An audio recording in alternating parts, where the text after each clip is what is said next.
Buenos días. Perdón por el pequeño retraso en bajar para hacer este saludo.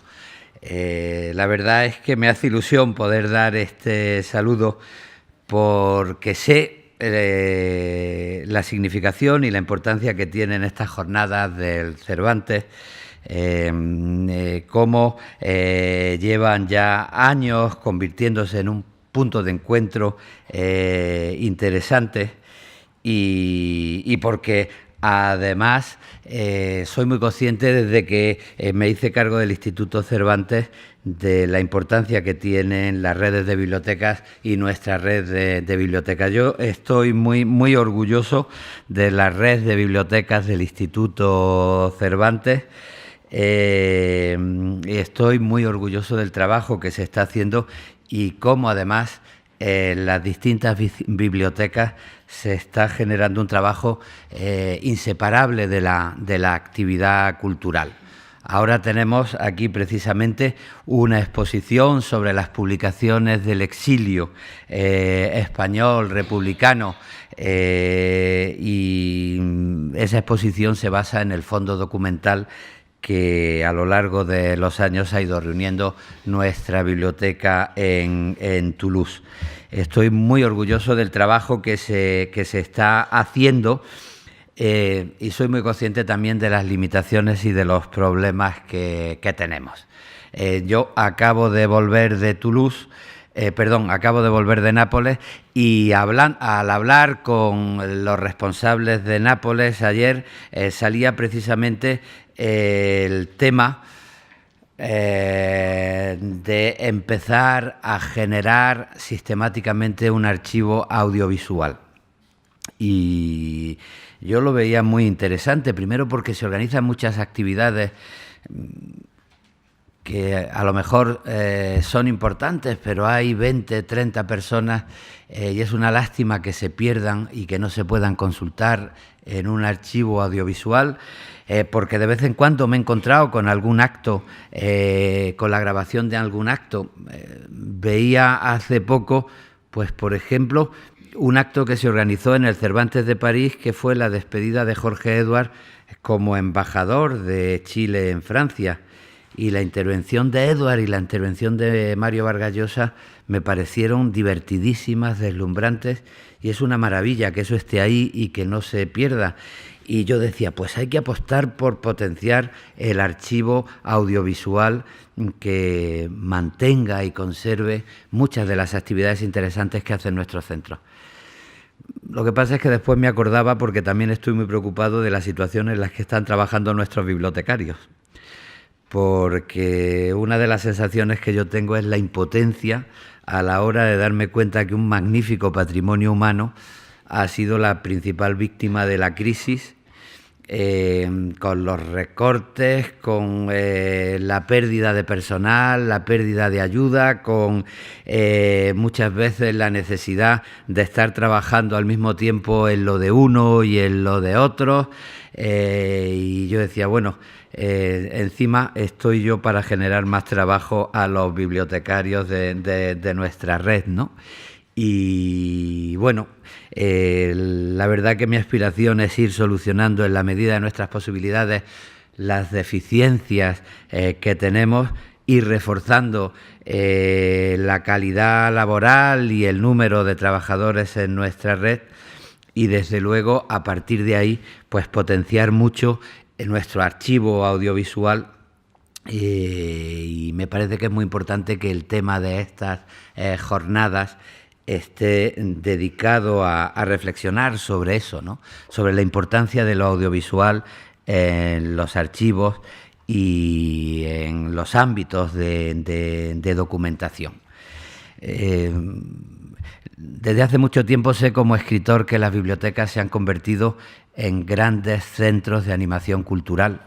Yo estoy muy acostumbrado a ir a club de lectura o actividades organizadas por bibliotecarios, bibliotecarias, y sé la energía a la hora de planificar proyectos culturales y a la hora de estar en diálogo íntimo con los propios creadores. Y hasta qué punto son fructíferas las relaciones, las conversaciones entre creadores y documentalistas, entre creadores y bibliotecarios, entre otras cosas porque cuando uno se pone a trabajar en algo, lo primero que necesita es documentación, y está muy bien encontrar lo que uno necesita para después poder crear, como está muy bien saber que el trabajo de archivo y documentación tiene un punto de conexión con la creación que nos permite organizarnos y organizar nuestros proyectos. Me ha sorprendido mucho, por ejemplo, pues la experiencia que está desarrollando Elena Urizar a la hora de convertir en imágenes y en palabras el pensamiento, a la hora de ir convirtiendo el texto o las conversaciones en mapas de conocimiento. Son un ejemplo estas experiencias de las posibilidades que hay en el diálogo entre la creación, la discusión, la documentación y los archivos. De manera que, de verdad, que es un motivo de alegría poder saludaros aquí, poder agradecer el trabajo que Yolanda, desde nuestro ámbito de bibliotecas, y Marina, desde el ámbito de actividades culturales, han hecho. Estáis en vuestra casa y ya os pediremos ayuda a todos y todas cuando, repuestos un poco de la situación de crisis laboral que hemos tenido por culpa de las restricciones, pues nos pongamos a trabajar en serio en ese gran archivo audiovisual con el que queremos conservar buena parte de nuestras actividades culturales. Muchísimas gracias.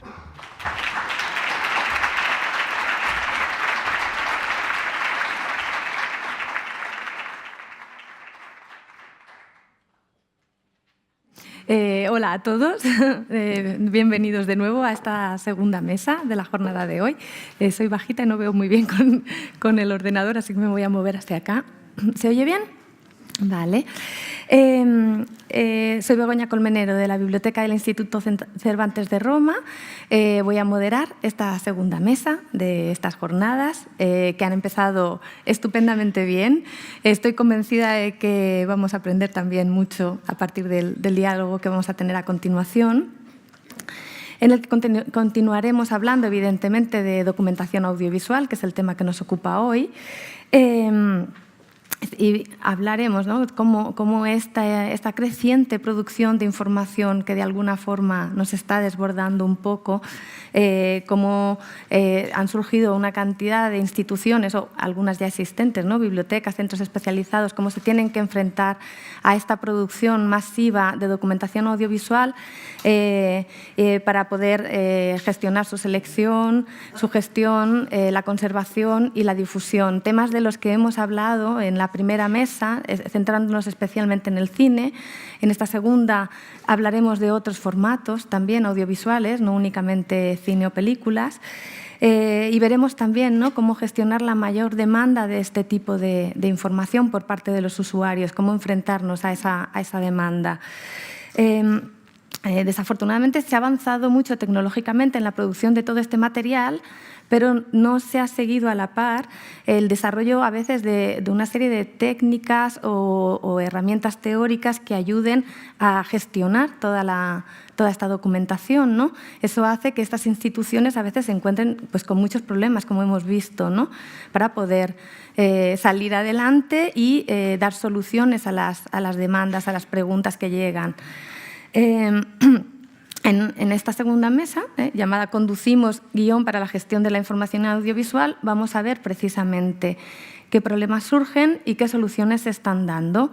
Pues temas como la catalogación de los materiales, la gestión de los derechos de autor, las licencias de uso de estos materiales, las herramientas de preservación y de difusión, los distintos sistemas de recuperación que se están utilizando por parte de las instituciones, de las personas que están aquí presentes. Y bueno, tenemos la suerte de tener a expertos como Jesús Robledano Arillo, que es profesor de la Universidad Carlos III. Tenemos a Alicia García Medina, del Departamento de Música y Audiovisuales de la Biblioteca Nacional, a Liliana Melgar, del Proyecto Clariá, y tenemos por último a Iris López de Solís, documentalista de Radio Televisión Española. Son ellos los que tienen el protagonismo a partir de ahora, por lo que yo no me voy a extender. Voy a dar paso directamente a sus intervenciones y en cuanto acaben haremos como hemos hecho antes, iniciaremos una conversación y con las consiguientes preguntas por parte del público. ¿Empiezas tú, Alicia?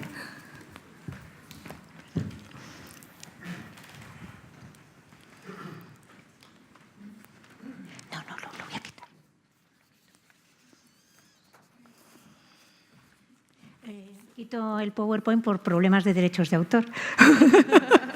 Directamente. Bueno, quiero agradecer al Instituto Cervantes y felicitarles por esta jornada y también por el título, Atrévete a mirar. Me parece un título fantástico porque desde la Biblioteca Nacional de España, una biblioteca patrimonial que parece que en ese edificio, el Templo del Saber, tal y como está construida dentro del Paseo de Recoletos, pues da cierto miedo a entrar. Y de hecho, da tanto miedo que he hecho en falta en el vídeo y en los cortes que se ha producido Los soldados de Salamina, que hay una parte rodada en el Salón de Lectura de la Biblioteca Nacional.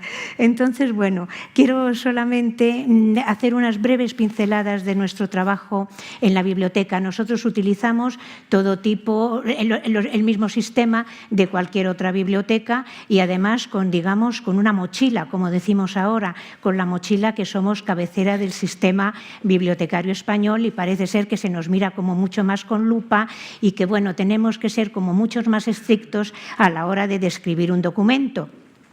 Pero principalmente voy a resumir que hacemos toda función de biblioteca, el incremento de la colección, la descripción de la colección y la difusión. Y todo lo hacemos a través de nuestro catálogo y nuestra colección. A la hora de incrementar la colección, nosotros tenemos la suerte que el 98% de la colección entra debido al cumplimiento de la Ley de Depósito Legal de 1958, que fue una ley modernísima porque tenía una coletilla, un párrafo, que decía que se depositarían en la Biblioteca Nacional, que tenía la misión de salvaguardar todo aquello producido en España, referente a España y hecho en España, independientemente de su soporte. Eso nos ha permitido que desde los años 80, cuando sale el cine de las salas cinematográficas y se distribuye masivamente en documentos y en soportes de consumo casero, como son los vídeos y ahora los DVDs, tenemos todo tipo de soportes magnéticos, el vídeo 2000, el vídeo beta, el VHS, ahora tenemos el DVD, el Blu-ray, lo que vayan saliendo, las memorias drive, los pendrive, etcétera. Entonces, bueno, pues tenemos una gran colección que David Trueba, me vuelvo a referir a él, hizo una visita a la Biblioteca Nacional y se pudo calificar como el gran cineclub de España. Y es cierto, nuestra colección consta de unos 170.000 documentos. Pero claro, 170.000 documentos no pueden dormir en los anaqueles de los depósitos de la Biblioteca Nacional, perfectamente acondicionados para la preservación de los mismos, y nos tenemos que dedicar a describirlos.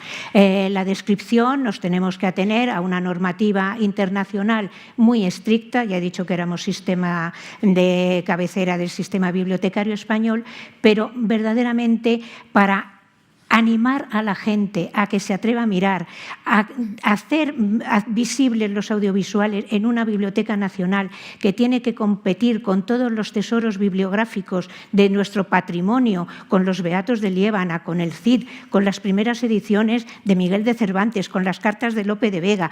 ¿Qué podemos hacer nosotros con unos documentos que a veces se encartan por 2 euros en un periódico, ¿no? Pues es un reto y me parece importante. ¿Y qué lo hacemos? Pues utilizamos nuestro catálogo. Nos hemos centrado en el cine exclusivamente español. Vamos, producción audiovisual española, cine, documentales, cortometrajes. De hecho, a través del tiempo hemos visto, afortunadamente, que el catálogo de la Biblioteca Nacional referido a recursos audiovisuales se ha convertido en un referente de información.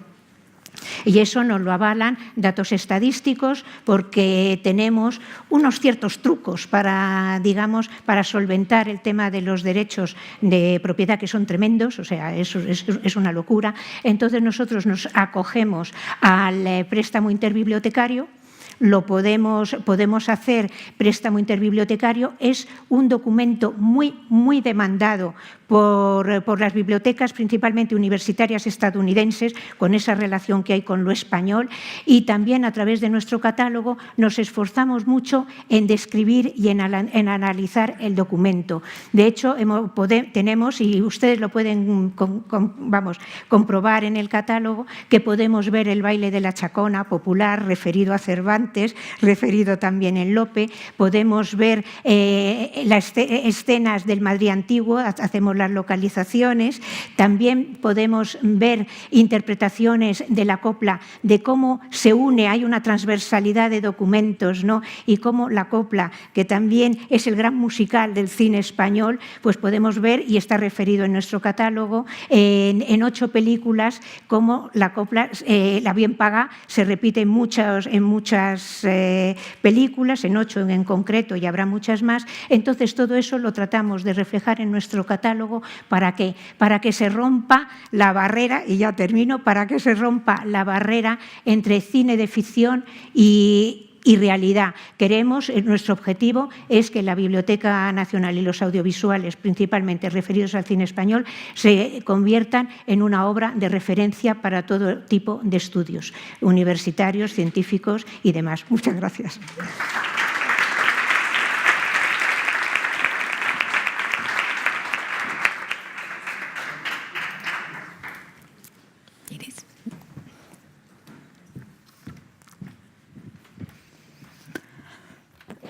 Vale, muchas gracias.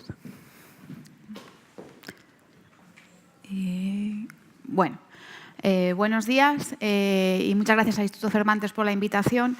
Yo, a modo simplemente de introducción de cara al coloquio, me gustaría hablar del perfil profesional del documentalista audiovisual, tanto en lo que se refiere al documentalista que trabaja en un centro de documentación gestionando esos documentos, que sería, por ejemplo, el caso del documentalista de televisión, del que hablaré un poquito más tarde, y también del documentalista encargado de documentar una obra audiovisual, una producción audiovisual, que es un perfil que está más asentado en el mundo anglosajón, también en Francia, que se denomina Film Researcher, y cuya labor fundamental es la búsqueda de imágenes de archivo y la gestión de esos derechos que tienen esas imágenes de archivo. También, trabaja con el guionista a la hora de elaborar el guión, de asesorarle, de creación de dosieres de temas más específicos que se necesitan, la búsqueda de documentos fotográficos, pero como digo, lo más importante es la búsqueda de ese material de archivo y la gestión y las tarifas que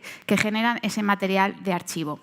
El perfil del Film Researcher durante estos últimos años ha evolucionado, puesto que antes tenía que trasladarse a los distintos archivos audiovisuales y consultar allí las imágenes, ¿no? Con la digitalización, los archivos interesados en participar en estas producciones audiovisuales y conseguir un beneficio económico han optado, después de digitalizar esos fondos, ponerlos a disposición de esos usuarios vía Internet.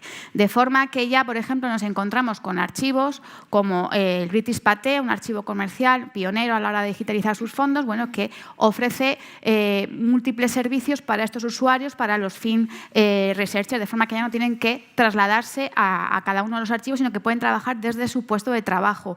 Podemos visionar las imágenes, los materiales están perfectamente indizados. Se crean también opciones de, bueno, pues para que el Film Researcher pueda crear carpetas, bines y ir seleccionando las imágenes que puede compartir, pues, por ejemplo, con el guionista, con el director, para que las vaya visionando. Podemos también descargarnos, nos dan las opciones de descargarnos el material y proporcionar esas imágenes al montador para que vaya trabajando durante la producción audiovisual. Nos ofrecen, por el caso de Getty Images, uno de los archivos comerciales más importantes del mundo, el poder conocer las tarifas de esas imágenes que estamos visionando. Todo esto, además, se une el servicios de valor añadido que deben, y lo interesante es que lo realicen los documentalistas que trabajan en estos archivos, como son, por ejemplo, la creación de dosieres temáticos, ¿vale?, para atraer también a nuestros usuarios, creación de dosieres relacionados un poco con lo que hablaba María Ángeles, de dosieres relacionados con efemérides, con noticias de actualidad, presencia muy, muy activa en redes sociales, por ejemplo, en Twitter, en Facebook, creación de canales en YouTube y donde se seleccionan también las imágenes que pueden ser interesantes para nuestros usuarios. Por ejemplo, el archivo AP pues, tiene una sección donde el documentalista selecciona todas las semanas un clip que considera que puede ser atractivo. Esto en cuanto al mundo de las producciones audiovisuales, de cine, televisión, donde trabaja el Film Researcher y los archivos interesados en ofrecer servicios a estos documentalistas encargados de documentar las obras. ¿Qué ocurre en el mundo de los documentalistas de televisión? Pues también ha evolucionado su perfil profesional, sobre todo en estos últimos 10 años, debido a la digitalización. Hemos tenido que asumir nuevas funciones como la ingesta del material que llegan diariamente a nuestras redacciones, la gestión de contenidos o media manager, la gestión el gestor de archivo, el encargado de seleccionar en el mundo digital esas imágenes, la digitalización retrospectiva. ¿Y qué nos depara el futuro? Pues bueno, con la incorporación de metadatos de origen, que ya es una realidad, esos metadatos que llegan, por ejemplo, de las agencias internacionales, más el desarrollo y los proyectos de automatización de la descripción y de la indización relacionados con la inteligencia artificial, y que bueno, ya hay trabajos en ello, ya hay proyectos, parece que la tendencia será a que los documentalistas en televisión cada vez nos dediquemos menos a labores de descripción y de minutado de la imagen y nos dediquemos a otras labores de difusión documental, labores de marketing digital, algo que ya estamos asumiendo, que es más técnico, el control de los flujos de las restauraciones, de las librerías digitales, labores de preservación digital, es decir, ya hemos digitalizado, ahora hay que preservar, que es el siguiente reto. Y también quería poner un vídeo de otro fenómeno que estamos viviendo no sé si, creo que lo van a poner ahora, el fenómeno del periodismo ciudadano. Cada día llegan numerosas imágenes procedentes de redes sociales a las redacciones de informativos. Pues el último caso, por ejemplo, el de ayer, el de los atentados de Estrasburgo, ¿no? Estas imágenes que se suben a las redes sociales suponen un reto para los profesionales que trabajamos en informativos. Por ello, televisiones como TV3, Televisión Española, ya están formando a sus profesionales en el proceso de la verificación digital. Es decir, que, entre comillas, que no nos la cuelen, ¿no? Y en esta labor también se está formando a los documentalistas, porque tenemos otro reto los documentalistas. Estas imágenes deben pasar, algunas de ellas, a nuestro archivo y tienen que estar verificadas y clarificadas previamente. Por ello debemos estar formados en esta labor y también, de alguna forma, participar en esta labor dentro de las redacciones de informativos. Para acabar, lanzo la idea de la fusión y mezcla de los perfiles profesionales del documentalista con otros perfiles. El caso, por ejemplo, de producción, toda la parte de gestión de derechos audiovisuales, que hemos visto un mundo muy, muy complejo. Labores de ingeniería informática, relacionados con la digitalización, con la preservación digital, la selección de los mejores contenidos para nuestros usuarios y también de verificadores digitales de esas imágenes procedentes de redes sociales. Y nada más. Muchas gracias.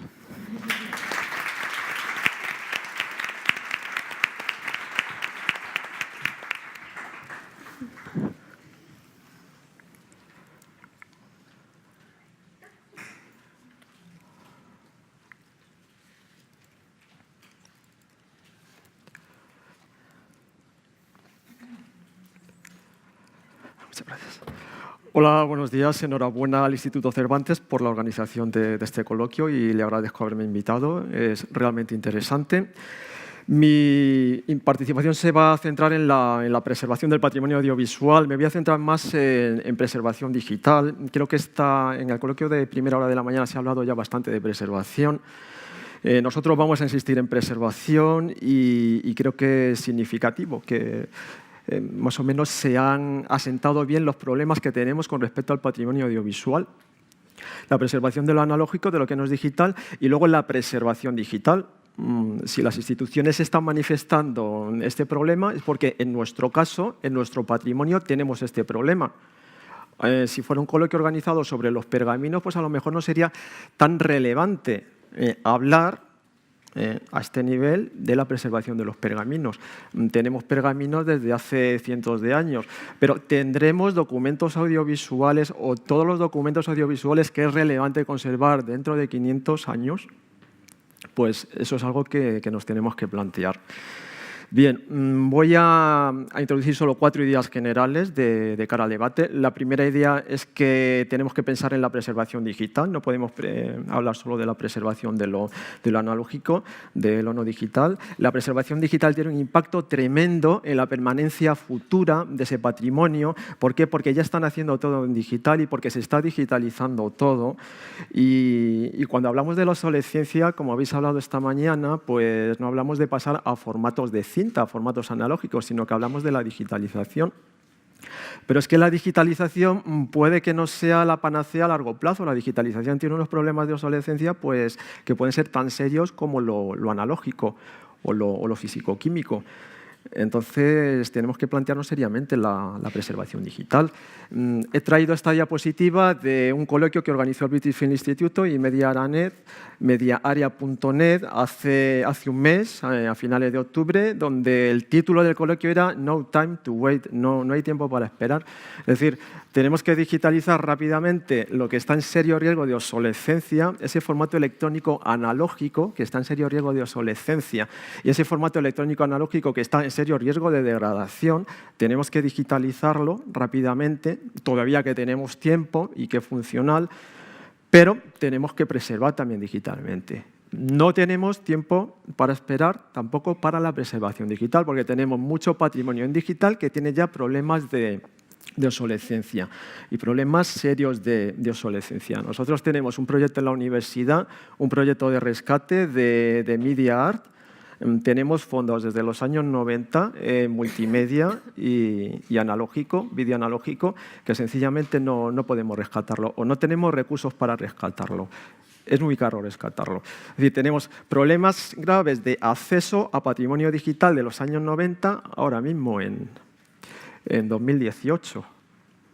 Entonces, si consideramos todo lo que tenemos en digital y consideramos que eso, nuestra obligación sería preservarlo para las generaciones futuras, pues realmente tenemos que plantearnos ya en serio la preservación digital. Tanto es así, no es que sea un rollo que venga a contar yo, sino que el término época oscura digital está ya en la prensa. Es decir, ¿qué significa época oscura digital? Que a lo mejor nuestra época en el futuro será denominado como la época oscura. En muchas fuentes de información testimoniales, no solo obras de arte, esas fuentes de información van a desaparecer de cada futuro. Los historiadores del futuro tendrán problemas para entender nuestra sociedad porque mucha información no se habrá preservado, mucha información que ha sido digitalizada o que están haciendo ya en digital. Tenemos noticias en la prensa continuamente, esta salió en El País. Si buscamos en Google época oscura digital o Digital Dark Age, en inglés pues nos saldrán miles de enlaces de vídeos, de expertos, de gurús que nos hablan ya. Incluso Vinton Cerf, uno de los padres de Internet, en el 2015 dio una conferencia donde hablaba del digital value. el riesgo de que muchos de los materiales que estamos ahora mismo creando en digital o resultado de la digitalización, pues no se conserve de cara al futuro. Y en el caso de los materiales audiovisuales creo que el riesgo es mayor. ¿Por qué? Porque es más complejo de preservar. Y porque los ciclos de obsolescencia de estos materiales pues, son más cortos. Entonces, la obsolescencia nos va cogiendo con más rapidez. Así que en nuestro campo pues no tenemos que olvidarnos. Bueno, ahora quería introducir la idea de que es realmente costoso en dinero y en esfuerzo hacer la preservación digital del patrimonio audiovisual por 3 circunstancias, básicamente. La primera circunstancia es que tenemos que manejar volúmenes muy altos de material. Los ficheros pesan mucho. Eso es también parte del proyecto que tenemos en la universidad sobre Mediar, donde estuvimos calculando los pesos de los ficheros con distintas tecnologías de digitalización, con diferentes codes, diferentes formatos, y realmente era desbordante. Aplicando estas tecnologías que no es nada del otro mundo, estamos hablando de SD, no de HD, nos salían unos pesos terroríficos. Es decir, estamos gestionando una cantidad de teras que está incrementando costes de almacenamiento, coste de seguridad en el almacenamiento, coste de proceso, coste de transferencia y coste de preservación digital. Ayer estuve viendo precios de empresas que se dedican a la preservación digital en línea, empresas serias que están aplicando protocolos y estándares serios de preservación digital, y estuve viendo más o menos un rango de precios entre 250 y 700 euros por terabyte. En patrimonio audiovisual, pues material cinematográfico ya nacido en digital, pues una sola película puede ser varios terabytes. Ficheros normalitos en HD con un code de compresión con pérdida, pero no mucha pérdida, estamos hablando de 220 gigas por una película o por un material de 1 hora. Es decir, tienes un incremento tremendo de terabytes en tu fondo cuando digitalizas o cuando acopias lo nacido en digital, y los costes de preservarlo son realmente tremendos. Si en el futuro nos falla compromiso económico hacia esos materiales, pues para aplicar una preservación digital sistemática, pues podremos tener los problemas que estamos teniendo nosotros en este proyecto. Hay materiales que no podemos rescatar. Pongo el ejemplo de una obra multimedia a principios de los años 90, con audio, con vídeo, con interactividad. Calculamos lo que nos costaba rescatar esa obra obsoleta y nos venía a costar 10.000 euros en tareas de programación. Tenemos que contratar programadores que rescaten los contenidos, que hagan un mapa de interactividad y que recreen esa obra en una tecnología no obsoleta. En torno a 10.000 euros por obra. Si estamos hablando de miles de obras, es que no nos podemos permitir eso. Hemos perdido las obras, así de claro. ¿Qué ha fallado en este proyecto? No has hecho una preservación digital. Señores, teníamos materiales de los años 90 y nos hemos acordado de la preservación digital en el 2016. Resultado, hemos perdido obras de arte. Luego vamos a ver, tenemos aquí alternativa. Cuando llega el desastre, cuando llegamos y vemos que no podemos rescatar porque no tenemos dinero, porque tecnológicamente es imposible algo que se ha vuelto obsoleto, podemos acudir a una alternativa que es una de las vías de preservación digital en la que estamos trabajando en este proyecto, que es la emulación. A través de la emulación tratamos de recrear una máquina que ya no existe. Tratamos de emular su sistema de almacenamiento, su sistema operativo, su microprocesador, y en un ordenador actual que no está obsoleto, tratamos de generar esa máquina virtual que ya no existe. Pero esa tecnología es compleja. Pongo un ejemplo, esto que no es nuestro, es un proyecto que lleva ya unos cuantos años, se llama el proyecto LIV, y esta es la tecnología que han aplicado. Generan una máquina virtual donde tienen unos emuladores, donde tratan de guardar software que permita emular cómo trabajarían esos componentes hardware, donde tienen que guardar la aplicación que todavía está activa y que puede leer ese fichero, donde tienen que guardar el sistema operativo, guardan los datos obsoletos y a partir de ahí generan esa máquina virtual. Pues es una alternativa. Lo que pasa es que yo planteo el problema. Las máquinas virtuales también se quedan obsoletas, hay que preservarlas. No podemos generar las máquinas virtuales y esperar en el tiempo ahí a que eso permanezca. A lo mejor dentro de 5 años vamos a activar la máquina virtual que generamos para determinadas obras de arte y eso está completamente obsoleto. ¿Bien? Entonces, la preservación digital no nos tenemos que olvidar de ella y no nos tenemos que olvidar tampoco de lo que implica económicamente y en esfuerzo tecnológico. Para este proyecto hemos tenido que generar un sistema de empaquetamiento de todos estos elementos tecnológicos que ha sido realmente complejo. Vamos, aquí tenía un poco la ilustración de ese sistema de empaquetamiento. Cómo empaquetamos metadatos, cómo empaquetamos sistemas operativos obsoletos, cómo empaquetamos aplicaciones obsoletas, información que nos permita saber cómo activar y cómo trabajar con esa obra de arte. Pues tenemos aquí realmente una estructura realmente compleja. Pero bueno, cuando somos capaces de generar esa máquina virtual, pues es una auténtica maravilla. Desde un sistema operativo Windows, poder estar trabajando con esa información obsoleta. Bien, luego tenemos otro problema, y ya con esto termino, me quedan 0 minutos, que es que cuando llegamos a la situación de que tenemos pues, materiales problemáticos porque tienen obsolescencia, porque los materiales tienen cierta desorganización, porque los materiales pueden tener problemas de integridad. Cuando llegamos a plantear cómo preservamos esto, los costes de la preservación digital se incrementan a lo bestia, se incrementan exponencialmente. Cuando nosotros planteamos la preservación digital antes de tener esa problemática, pues los costes bajan. Podemos hablar de esos 500 o 1.000 euros.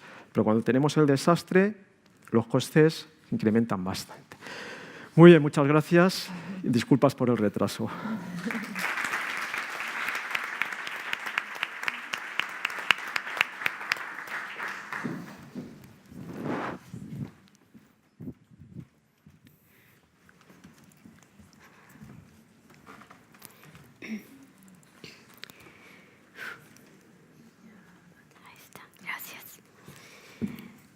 Hola, buenos días. Soy Liliana Melgar, investigadora en Ciencias de la Información.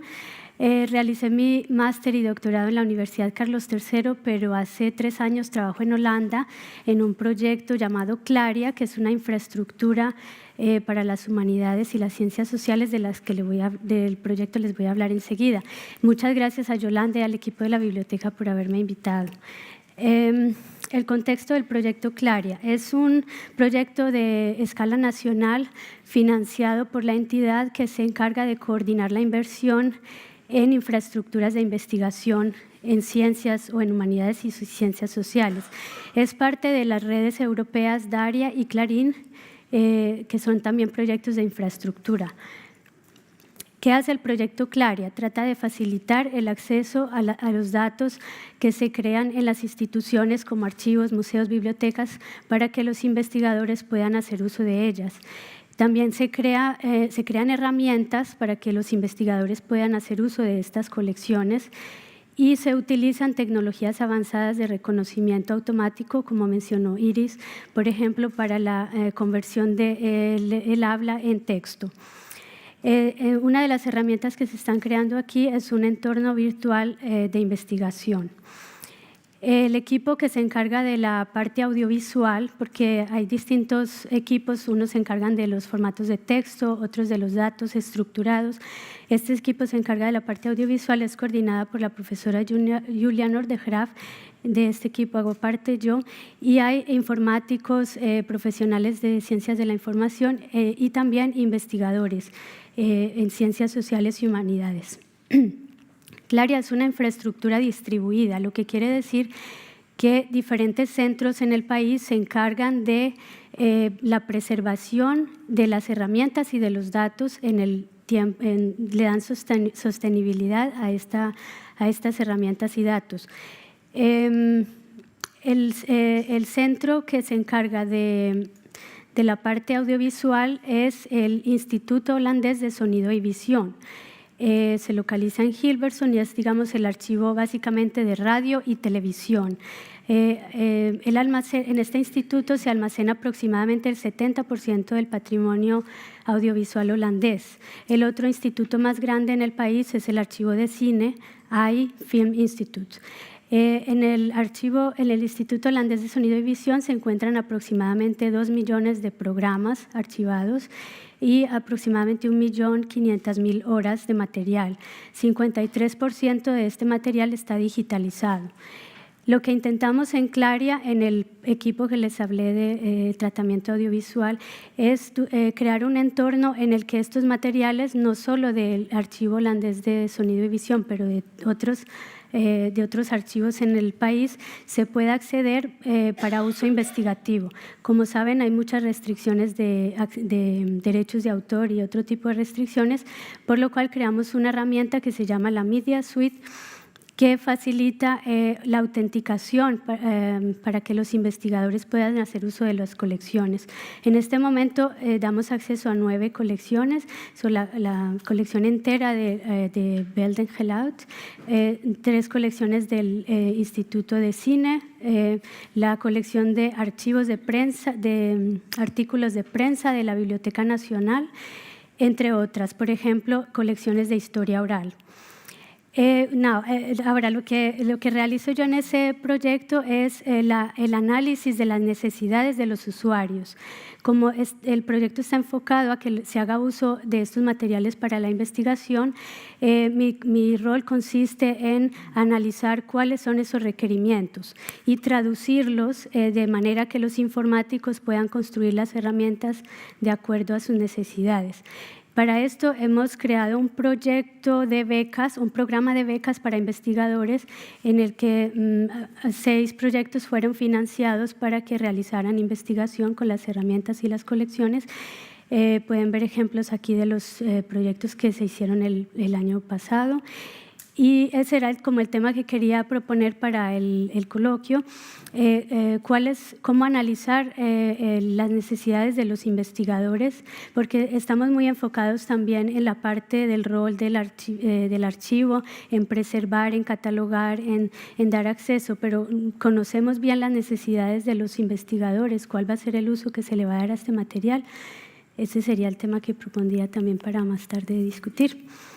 Muchas gracias de nuevo por invitarme.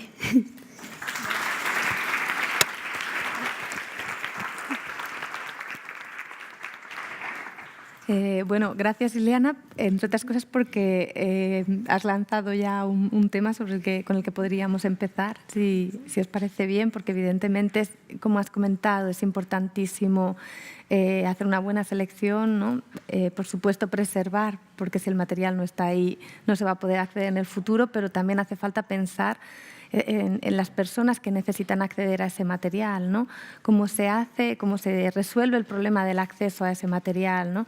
Tradicionalmente en las bibliotecas nos hemos preocupado mucho por el material textual, porque es el material con el que se ha trabajado a muy largo plazo y se han desarrollado muchas más técnicas para saber cómo describir y cómo recuperar el material textual. Sin embargo, con el material audiovisual yo creo que existen todavía, o sea, se está investigando, se está avanzando, pero creo que todavía se tienen que perfeccionar esas técnicas de acceso.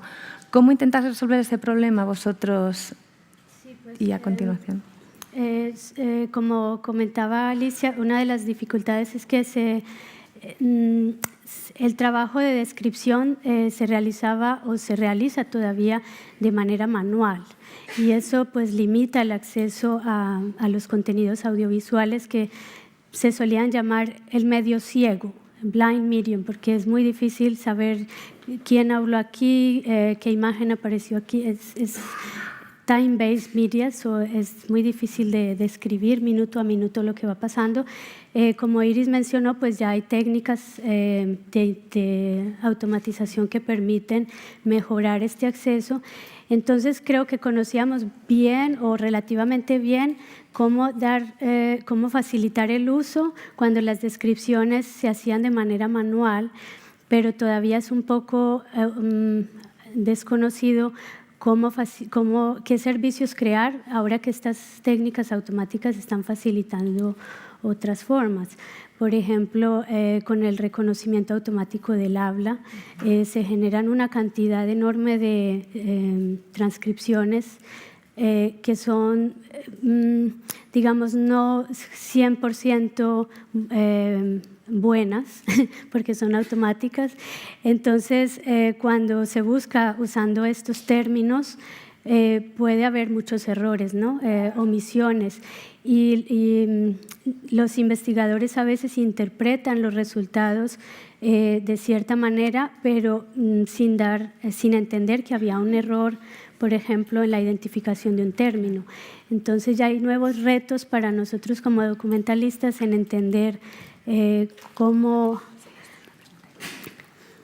mejorar las herramientas que permiten dar más transparencia a lo que hacen estos algoritmos, que por lo general es velado, ¿no? Damos un input, nos sale un output, pero no sabemos qué pasó en el medio. Entonces, en Claria intentamos un poco, también es parte de lo que se llama, digamos, alfabetización digital, saber cómo funcionan estas herramientas. Si estamos buscando por las veces que aparecieron ciertas personas en la televisión, pero estas personas han sido identificadas erróneamente por el algoritmo, no podemos sacar conclusiones basadas en ello. Entonces, ¿y cómo gestionáis esto desde Radio Televisión Española? Bueno, nosotros, esta parte de la que quería hacer un inciso, yo creo que el tema de la automatización, de la indización, que he hablado yo, que es a medio o largo plazo,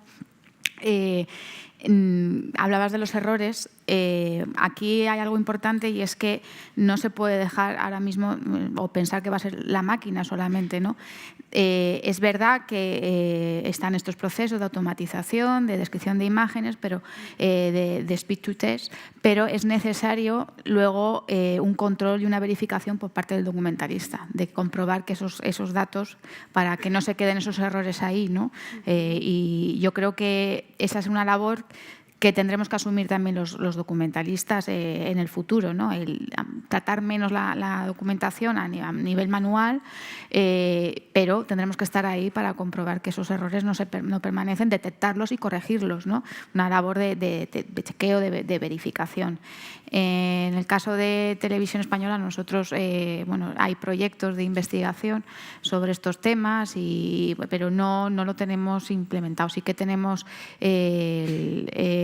bueno, lo que hablaba un poco de lo de la herencia, ¿no? El asumir los metadatos de origen, en el caso de las agencias internacionales como APTN, Reuters, que entran en nuestros servidores ya con esos metadatos, con esa descripción en inglés, se quedan esa descripción de las imágenes en inglés. Bueno, las agencias han avanzado mucho y la descripción que hacen de las imágenes es muy potente y es muy exhaustiva, y bueno, también nos resulta útil. La pega de esto es que tenemos que asumir que tenemos que hacer búsquedas, por ejemplo, en temas de internacional, muchas veces en inglés, especialmente cuando buscamos recursos. No en el caso de pues, el nombre de una persona, pues es el nombre de esa persona y no hay mucho más, ¿no? O del lugar, pero el nombre, recursos de imágenes, de, por ejemplo, gente andando por la calle en un país, imágenes de pobreza en el tercer mundo, pues muchas veces tenemos que buscarlas en inglés porque ya asumimos que vienen esos metadatos y no las describimos nosotros ya en ese punto, ¿no? Sí, bueno, desde la Biblioteca Nacional puede parecer un poco, bueno, extraño, ¿no?, el intervenir en estas cosas, pero la biblioteca está metida en varios proyectos internacionales, tiene mucha relación con otras bibliotecas y verdaderamente todo esto de la indización automática es un problema económico, porque ya en el año como 2008, 2005, no recuerdo bien, más o menos 2005, la Library of Congress, el gran referente para todos los que nos dedicamos a las bibliotecas, hizo un documento que se llamaba On the Record y era increíble porque ya se planteaba que lo que había sido el vademecum para todas las bibliotecas, que eran los encabezamientos de materia de la Library of Congress, no se podía seguir, y no se podía seguir por el desarrollo tecnológico y por el coste increíble, porque Estados Unidos también ha recibido unos costes y unos hachazos increíbles en bibliotecas y en cultura y en muchas otras cosas. La crisis, de hecho, no partió también mucho de Estados Unidos, ¿no? Entonces, pues ya se planteó el tema de cómo ir sustituyendo todo ese trabajo de terminología y eso para ahorrar costes. Y la Biblioteca Nacional de Alemania, la de Frankfurt, porque tiene diferentes bibliotecas nacionales, la especializada en ciencia y Tecnología intentó hacer también una indización automática y fue un fracaso, porque se mezclaban las cosas y el índice de aciertos llegó a ser de un porcentaje bajísimo, de un 40%. En ciencia y tecnología es bajísimo. Nosotros que tenemos cine español, pero también nos llegan, lamentablemente nos llega poco porque el tema de investigación en España pues está como está, todos lo sabemos, pero sí nos llegan algunos audiovisuales, principalmente de medicina y de Valdebrón, además, curiosamente, de Cataluña. Entonces son de nuevas técnicas quirúrgicas y todo eso, y verdaderamente tenemos gran dificultad para poder indizar eso, para no caer en error, y además muy costoso porque nos implica un título genérico, nueva técnica laparoscópica para el abdomen, por ejemplo, un ejemplo, ¿no? Y entonces, ¿qué pasa? Que nos tenemos que ver todo el audiovisual para poder indizar, y el audiovisual, si dura 45, 50 minutos, son 50 minutos que tenemos que emplear cuando tenemos a lo mejor una entrada por depósito legal de unos 400 documentos mensuales, entonces, o 300, depende el mes, ¿no?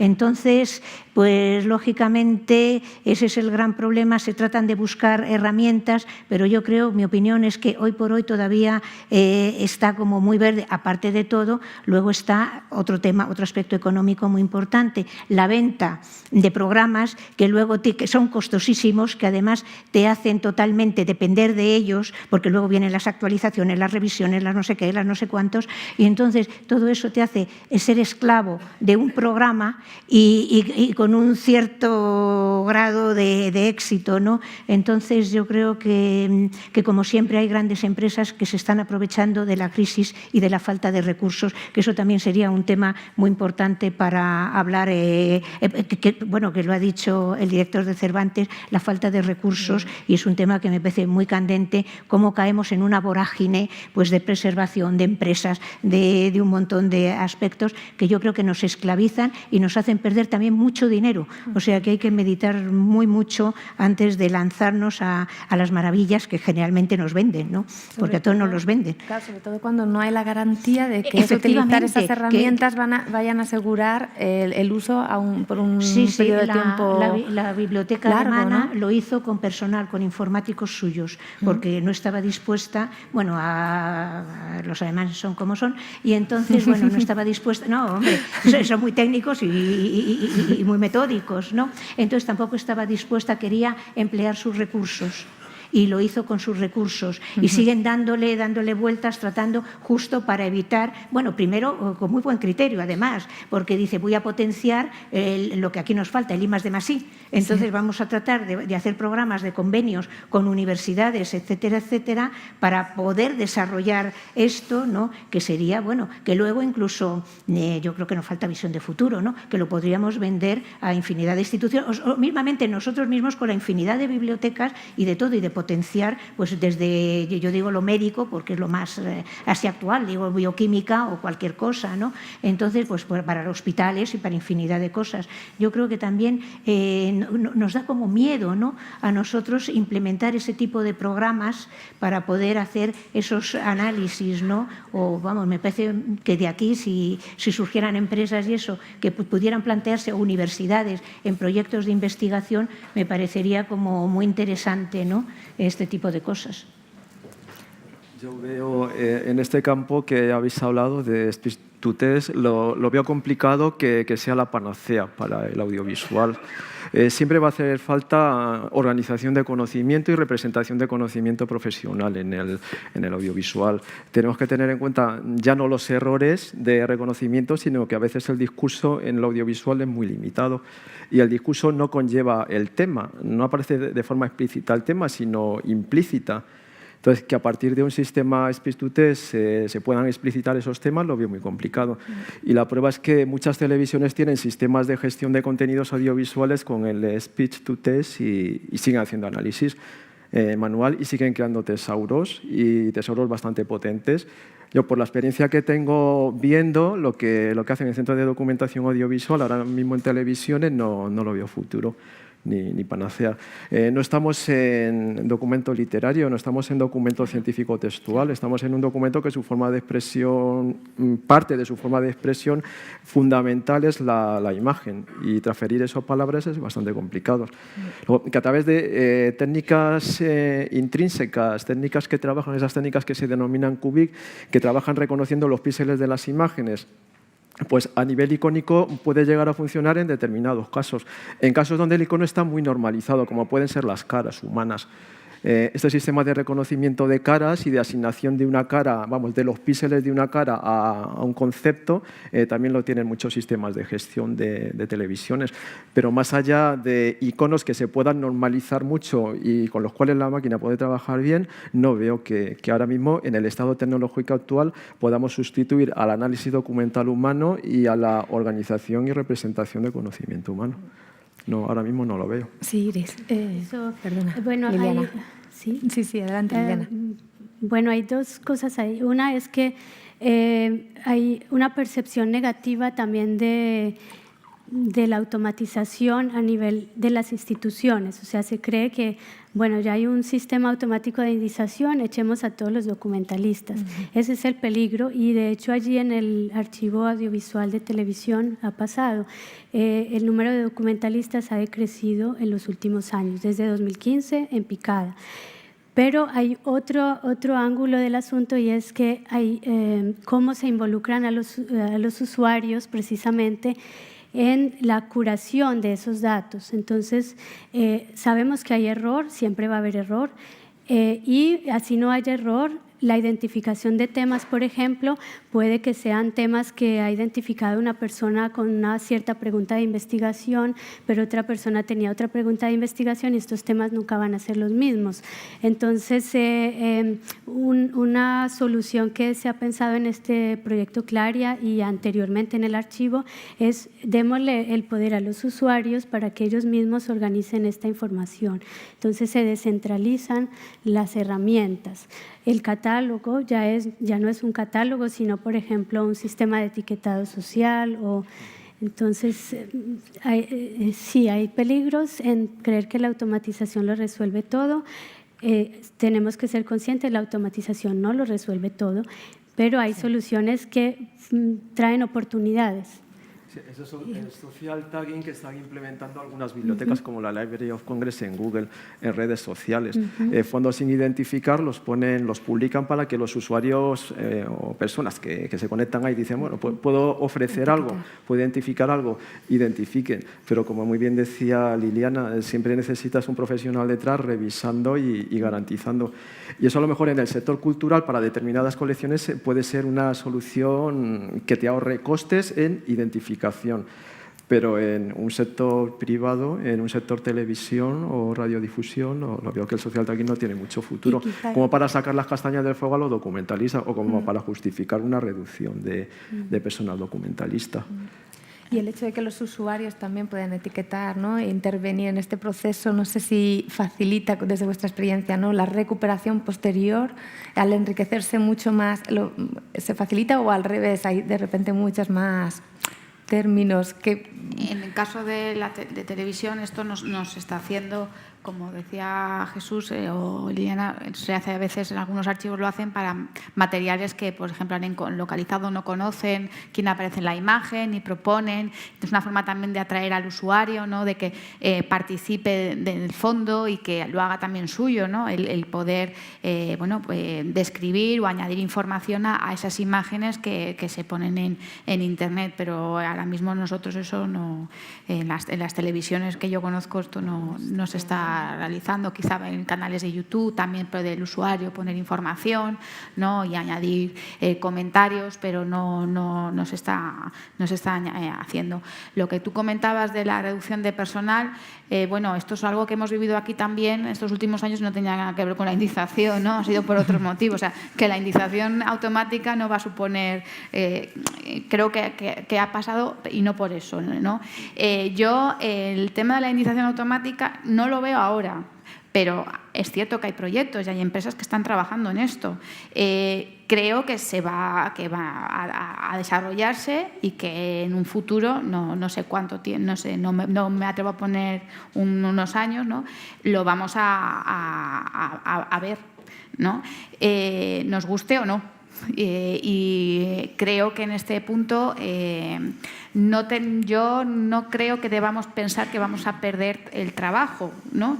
Sino que es que tenemos que ser nosotros, los documentalistas, los que asumamos que nuestro trabajo cambia, evoluciona, y tenemos que asumir nuevas funciones y será, yo creo, la forma de sobrevivir ante los cambios, ¿no? De decir, bueno, pues si surge el tema de la verificación digital, pues vamos a intentar participar en estos procesos, ¿no? Y los que ahora que estamos los documentalistas, por ejemplo, en el caso de las televisiones, estamos muy implicados en la producción diaria.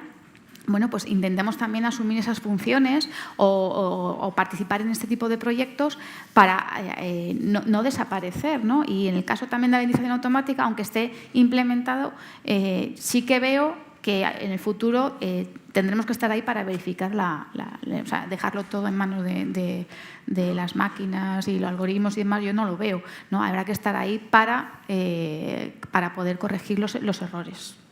Y bueno, con respecto al tema del texto, de la imagen, pues bueno, hay documentos de todo tipo. Hay documentos en los que esto funciona mejor, en el caso de los informativos, de un telediario, donde el speech to text funciona mucho mejor.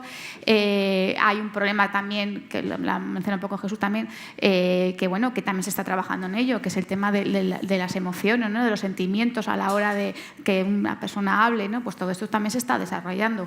Yo cuánto tardará en desarrollarse no lo sé porque no soy ingeniera, ¿no? Pero hay proyectos, hay universidades que están trabajando en esto y bueno, es un camino, ¿no? Y habrá que estar atento en ese sentido a cuál es la evolución. Tú que tienes un perfil documentalista bastante innovador o poco habitual, ¿no? Porque no es muy frecuente, ¿no?, encontrarse a documentalistas que se dominen film researcher. ¿Qué consejos darías precisamente? Como esa, yo creo que es una especialización en alza, viendo precisamente la cantidad de documentación audiovisual que se está produciendo y que se necesita cada vez más. ¿Qué consejos darías precisamente a los futuros profesionales de la información que has hablado, ¿no?, de la necesidad de abrirse, de formarse en distintos ámbitos? Yo soy muy partidaria de tener una formación muy amplia en el mundo audiovisual.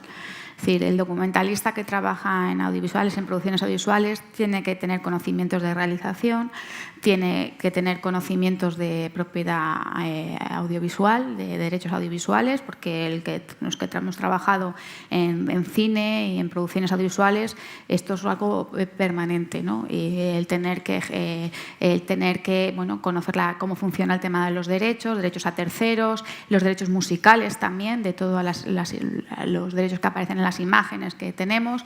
Tenemos que estar en contacto con los archivos, negociar tarifas también, que eso también a veces es duro, negociar también con las editoriales con las productoras. Por supuesto, conocimientos de idiomas, el inglés es básico. Y luego, bueno, tener la mente muy abierta y tener algo que yo creo que es fundamental en la profesión del film researcher es curiosidad por aprender, por investigar, por, bueno, pues dedicarle tiempo, ¿no? Con cada proyecto en el que trabajas, pues te conviertes en un experto en ese tema, ¿no? Porque investigas tanto y te pones en contacto con tantos archivos, bueno, que es un oficio para mí muy apasionante, muy enriquecedor y muy atractivo, y además que te permite estar permanentemente en contacto con todo el equipo, ¿no? Con el guionista, con el director, y es necesario esa formación, ¿no? Y luego, bueno, toda la formación que tengamos ya pues histórica, de conocimientos históricos, cultural, y luego ya con respecto a la televisión, pues un poco lo que hablaba, ¿no? Hay que tener ya conocimientos, por supuesto, de realización, de periodismo cada vez más, y creo que también el tema de la verificación también cada vez más. ¿No? Sí. Es un tema delicado, ¿no? La verificación sí, de las noticias. Sí, la ¿no? verificación de las noticias, esto es algo que se está poniendo, cada vez lo oímos más, ¿no? Y los que trabajamos en un medio en el que nos llegan imágenes de redes sociales permanentemente, ¿no? Llega un periodista y voy a ingestar esta imagen de YouTube o de Twitter, pero ¿tienes los derechos? No, está en Twitter y no pasa nada, esto está público y no, pero es que no, aunque esté en Twitter, no, es que tiene unos derechos, ¿no? ¿Has hablado con quién lo ha grabado? Ah, no, pero el que ¿lo vas a bajar de este perfil? Sí, pero esta persona es la que lo ha grabado? Ah, no sé, ¿no?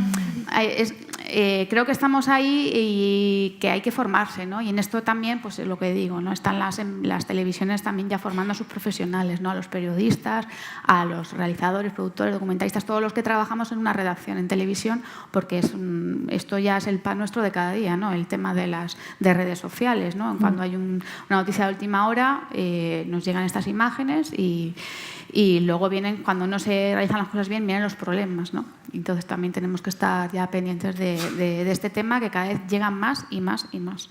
¿Tenéis ese problema en la Biblioteca Nacional, por ejemplo, con documentos que llegan por donación? Bueno, pues sí. Lo que pasa es que yo discrepo un poco de Iris. Yo creo que uno no puede saber de todo y entonces tiene que ser totalmente multidisciplinar. Si llega, bueno, pues lo ideal sería, pero claro, eso siempre, vuelvo a lo mismo, siempre conlleva dinero. Lo ideal sería que verdaderamente que hubiera especialistas, porque además el índice de error sería mucho menor. O sea, tiene que haber, no sé, alguien ha puesto, no sé si anteriormente o vosotros, pues una serie de aspectos, ¿no? Pues tenía que ser informático, pues hay que ser informático, hay que ser especialista en determinadas materias, o una persona que sea, y me remito al ejemplo que había puesto antes, que tenga que hacer documentales sobre medicina, no puede indizar las películas de cine español, porque a lo mejor no tiene ningún conocimiento, mientras que una persona especializada en el cine español le es mucho más fácil indizar, porque nosotros indizamos profundamente. No indizamos, nosotros hacemos un resumen de las películas, metemos lo que en biblioteconomía se dice en palabras claves para poder ir identificando, aunque no venga en el resumen. El cine español se caracteriza por la guerra civil, por un montón de cosas, por el destape, bueno, por los Kinkis, en fin, tiene muchas etapas, y entonces a lo mejor en un resumen que más o menos coges de algunas bases de datos, que eso de la participación también del usuario y de la animación a participar también tiene sus pequeños problemas, porque la base de datos por antonomasia, la IMDb, que todos lo consideramos el gran oráculo de Delfos y que no está en IMDb, no es nadie, pues nosotros al hacer las autoridades, sobre todo de los nuevos realizadores españoles, porque ahora, lo he comentado brevemente, hay muchos creadores de audiovisuales, sobre todo de cortometrajes, que donan a la Biblioteca Nacional en un simple DVD sus creaciones. ¿Y por qué? Porque nosotros preservamos a futuro. Ellos pueden estar en Internet, lo pueden colgar en YouTube, pueden tener durante un tiempo 1.500 followers o 5.000, da lo mismo los que tengan, pero va a ser un tiempo muy limitado. Y en cambio nosotros en la Biblioteca Nacional lo conservamos pues para siempre, porque es nuestra obligación. Todo lo que entra por depósito legal no podemos deshacernos de él y tenemos que tratar, si se va deteriorando, de recuperarlo, de preservarlo, de digitalizarlo, en fin, una serie de cosas.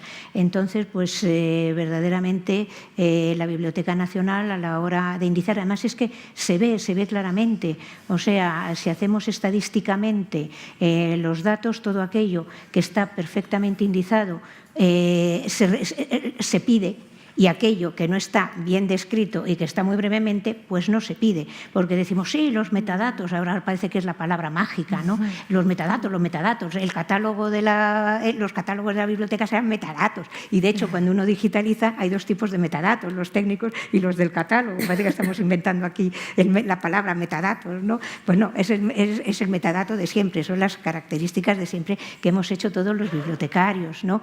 Entonces, pues evidentemente lo que no está indicado pues no aparece. Nosotros tuvimos, y me hago referencia a lo de los soldados de Salamina, con motivo del 300 aniversario de la Biblioteca Nacional, tuvimos que hacer una recopilación de dónde aparecía, en qué películas aparecía la Biblioteca Nacional, fueran documentales o fuera cine de ficción. Con el portal de Cervantes tuvimos que hacer algo parecido, donde aparece Cervantes o el Quijote mencionado.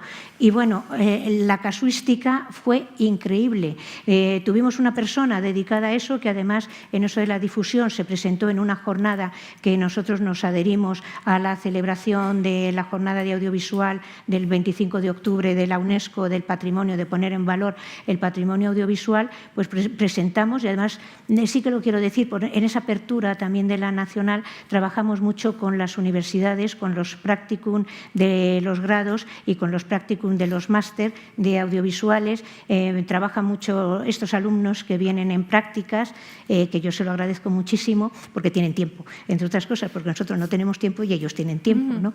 Entonces, bueno, pues nos sorprendió porque de repente era dificilísimo hacer un seguimiento de Cervantes y el Quijote, y aparecía desde una casuística, lo típico, Don Quijote de dibujos animados, tal, lo facilón, pero luego aparecía en Los Simpson, en un capítulo, aparecía con Lady Gaga en un videoclip, en fin, que los seguimientos y eso, y lo que no está...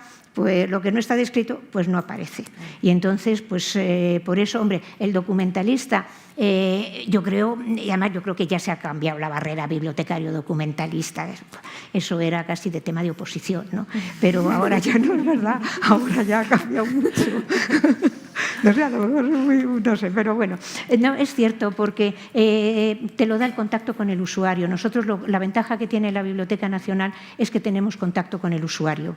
O sea, nuestro catálogo se puede ver en cualquier momento, ¿no? Pero el que va a sala pidiendo una cosa, o incluso por correos electrónicos, por préstamo interbibliotecario, como he dicho, quiere cosas muy concretas. Y entonces es ahí donde lo ve. No, pues yo quiero la película tal que aparece no sé qué, no sé cuántos y tal. O esa información que está oculta, porque si nosotros vemos, por ejemplo, la película El silencio roto de Armendáriz, pues digamos, en todos los resúmenes que se vende a la prensa, los tráilers y demás, pues aparece la historia más o menos de amor, truncada o no truncada, pero lo que no aparece es que en realidad se refiere a los bosques de, me parece que es la de Navarra, ahora no me acuerdo muy bien, de Navarra, que son los maquis, que es el problema de los maquis y de la ocultación de las determinadas personas. Y si tú no pones maquis, pues pasaría de un montón de películas y no se pediría, y esa nos la pidió un usuario y luego nos la pidió la Universidad de Minnesota, justo por poner una palabra, por poner la palabra maquis, de silencio roto de Armendáriz. Entonces, es ese contacto, cualquier cosa, ¿no? Oye, pues una película donde aparece o donde quiero buscar tal cosa, pues otra persona, pues quiero los aviones, el Chato, que aparecían volando en la Guerra Civil Española. O sea, son cosas como muy, muy concretas que tratamos de analizar y por eso siempre damos a personas que no tienen el destajo, más o menos, por decirlo finamente, pues que puedan analizar ese tipo de cosas y, insisto, siempre solo, única y exclusivamente en cine español. Sí. ¿Y vosotros utilizáis el catálogo como medio principal de difusión? El único. Es el único que tenéis, ¿no? Único, o sea, único y exclusivamente en nuestro catálogo. Eso sí, muy enriquecido, porque tenemos, bueno, usamos el formato internacional MARC, MARC 21, y entonces, porque nos da todas las posibilidades, está muy pautado, nos sirve. A veces cometemos errores, voy a contar una anécdota, ¿no? Porque resulta que dentro de las peticiones que hacen los norteamericanos, pues había un título, la verdad, culpa nuestra por estar mal catalogado, que se ponía La novia del legionario. Y entonces, bueno, nos lo pidieron y tuvimos que escribir y diciendo, no, por favor, esto no lo damos porque es simplemente una película porno. Y entonces pensaba, no, pero nos pasó, y eso por no indizarla bien. Sí. O sea, culpa nuestra, porque quedó así. Y entonces nos dimos cuenta de esa necesidad de indizar, ¿no? Sí. Porque la novia del legionario podía ser muchas cosas, ¿no? Sí. Podía ser desde que se va a la guerra, que se va a Marruecos o que se va a cualquier sitio, ¿no? Bueno, no se iba a ningún sitio. Pero bueno, quedaba así. Pues sí. ¿Y la migración a RDA puede ayudaros a hacer más fácil? La migración a RDA va a empezar monografías. Va a empezar monografías. Yo creo que prácticamente no varía nada. Yo era una gran defensora de la RDA porque nos permitía algo que en las normas antiguas no aparecía, y era poder poner todos los que intervenían. Desde, no es lo mismo un productor, un distribuidor para hacer seguimiento de la película, vamos, de los derechos principalmente, ¿no? Sí. Entonces no es lo mismo. Ahora están recortando, lo mismo, siempre es el dinero. Entonces se está recortando y entonces están diciendo que se ponga o no, algo que odio, a criterio del bibliotecario. No, porque el criterio del bibliotecario muchas veces va a estar impuesto desde arriba y va a ser, no, tú hazme 25 registros y déjate de hacer cosas maravillosas, ¿no? Y no, es que la norma, porque si yo puedo decir, no, es que la norma que hemos implantado me dice que tengo que poner el distribuidor, el productor y el montador, por ejemplo, pues no es lo mismo que decir, no, pero es que te dicen aquí que a criterio, que con que pongas uno, y a criterio del bibliotecario, del catalogador, por así decirlo, cualquier cosa. Vamos a ver, ahora a primeros de año RDA la va a implementar monografías yo creo que sobre mediados, quizá a lo mejor después del verano, vamos a ir implementándolo todos los diferentes soportes que se almacenan en Biblioteca Nacional. Eso es la idea. Es muy parecido al Mar 21, de hecho hay programas, la OCLC hace programas que son programas puente, que prácticamente migran, ¿no?